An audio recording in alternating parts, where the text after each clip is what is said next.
Week 12 leaders and try to give you guys a little heads up on whether or not you can expect them to repeat that performance. First guy on the list had a big week. New Orleans quarterback Drew Brees threw for 352 yards against Dallas. You know, that Dallas defense is playing a lot better. We talked about that. I mean, I'm still pissed about that game, honestly. Roy Williams, just go to the ground. Go to the ground. You should be. But that's not what we're talking about right now. Drew Brees playing Cincinnati. Yes. I think we can give you the stamp of approval. He will do it again. He will continue to light it up against the so fearsome Cincinnati Bengals defense. It's like 4 people have been injured like in the last. Oh, they're just matter. terrible. It just doesn't matter. It's the Bengals. It doesn't matter. It's the Bungles. Literally.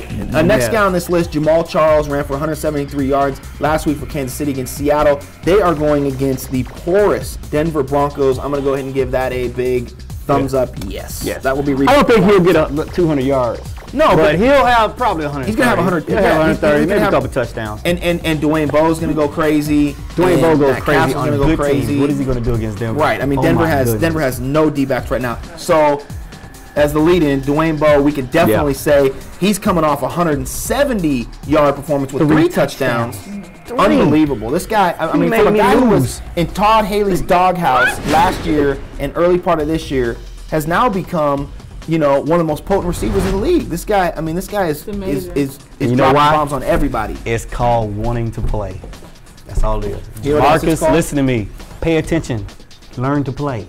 You know what else it's called? To me, it's called Charlie Weiss bringing a proven offensive system to a team that had some playmakers, putting him in some of those spots that they had that New England had Randy Moss in, that they had Deion Branch in. Dwayne Bowe's reaping the benefits of having a quality coordinator and a quality system. And this proves, beyond a shadow of a doubt, that some coaches are better at the pros than they are in college. Absolutely. There are college coaches and there are professional coaches. This is one of them. He belongs in the pros. He doesn't belong in college. Absolutely. And now, speaking of that New England offense, Tom Brady, another guy on this list, going up against that Jets defense, which is tough. Look, as much as I love Brady, he threw for 4 touchdowns. He's probably not going to do that again. This game is going to come down to whether or not the Patriots can get the law firm going in the run game and then just dink and dunk in the passing game. Because they're not going to get big plays on Darrelle Revis and Cromartie. They're not. So if they can get Ben Jarvis, Green Ellis going in the run game, some off-speed stuff, some draws, some counters, some things like that,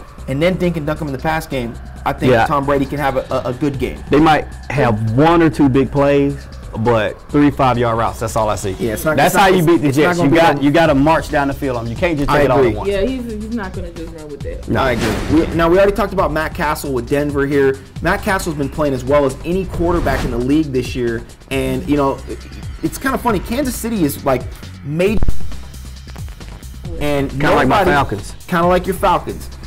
But nobody is really talking about them. At least people are talking about the Falcons. Nobody's talking about Kansas City. Well, 7-4. If you look at the division, you really don't expect much from them. The history from that division, you really don't expect them to have anybody as potent as they are. I agree. Jay Cutler now with 4 TDs against the Eagles. This guy's playing Detroit. I mean, listen, I'm going to say no, not because of Detroit's defense, but because Jay Cutler is still Jay Cutler. You know what? I'm going to say no for one reason. Sue. Dominican Sue, I'll give you that. Jay Cutler is not proven to be able to handle success. He goes out, has a great game.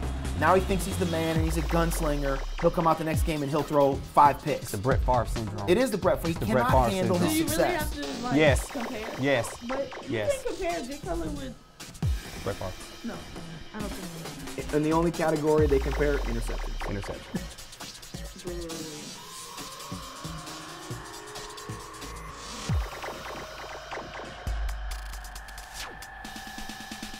All right, now getting these playoff predictions, we're getting to that time in the year where the playoffs are right around the corner.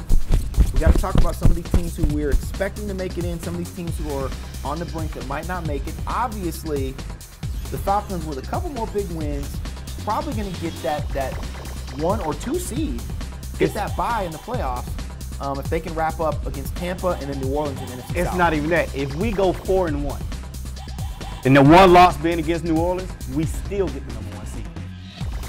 Just because of the record. I agree. If we tie with New Orleans, our common opponent, they've lost to the guys we beat. Arizona. Number 1 seed, believe it. You got to come to the Dome. It's not happy down here.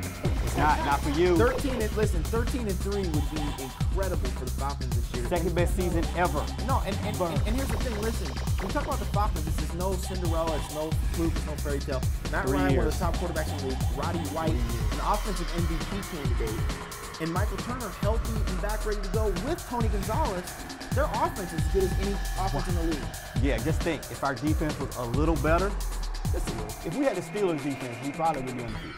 Now, I'm going to say it. For a team in the NFC now who has been kind of a hot topic, who might not make it, I'm going with Tampa Bay because as hot as they've been, and you know they're 7-4 right now. People talking about they might sneak in the playoffs. Listen, they got to go to the Redskins. They got to play Detroit, Seattle, and New Orleans. I'm saying they lose at least 2 of those. They got a loss coming Sunday. So no question. That's a loss for y'all Sunday. So the best I think they can finish is 9-7. That's not going to get it done in the wild card in the NFC.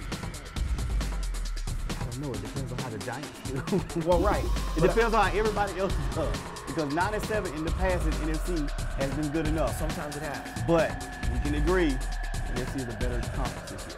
Oh, no question. This year. And you always got to expect a 7-9 team to come out of the NFC West to make the Rams. Unacceptable. Unacceptable. Moving over to the AFC now, obviously, you know, the battle this Monday night is going to tell us a lot, but I'm saying New England wins the AFC East, takes that top seed or number 2 seed into the playoffs. They get the bye. I'm going with New England all the way. I don't know. I can't call it because they play each other so well, and they lose. I mean, what was the difference? I'm just saying that this game is going to be the telltale. New England wins. They move forward. They take the number 1 seed. They win the AFC East. The wild card's coming out of that division anyway, so. Well, listen, a lot to debate, a lot to talk about, but we're going to have to save that for next week. That's all for week 13 here on Sideline. As always, I want to give the host an opportunity to give their final thoughts. I think Gerard's final thought is a non-verbal gesture. Oh, no, it's verbal. Oh, what's happening? I always have verbal things to say. If a transvestite goes missing, will you put his picture on a card half and half? Can I know that? Thank you. Your turn. Never ceases to remain. That was awesome. That was awesome. Questions. I told you she will not be able to say anything. She is zippy. My final question, or my final question is, Okay. Final thought. Yes, come on. I have a final Work with it. question. Okay, let's have it. I just want to know, does Falcons. ever watch the No, not when we're winning. That's what I want. Never.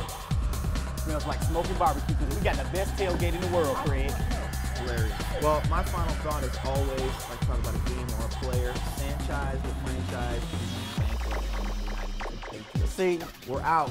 Week 13 is a wrap. See you next week. At least franchise is terrible. okay. Patriots are gonna play. Oh, every Saturday I'm tuning in, everybody know Jimmy Fair, what it do? You know that's the host. We on the 50-yard line, 50 more to go. My Sideline TV on repeat. Win the Super Bowl and never leave my fantasy. And if you gotta work, well, you should call off. They not like pre-song shout that they don't fall off. Here we go. Here we go. It's time to tune in. It's time to tune in. It's time to tune in. It's time to tune in. Here we go. Here we go. It's time to tune in. It's time to tune in. It's time to tune in. It's time to tune in. It's time to tune in. It's time to tune in.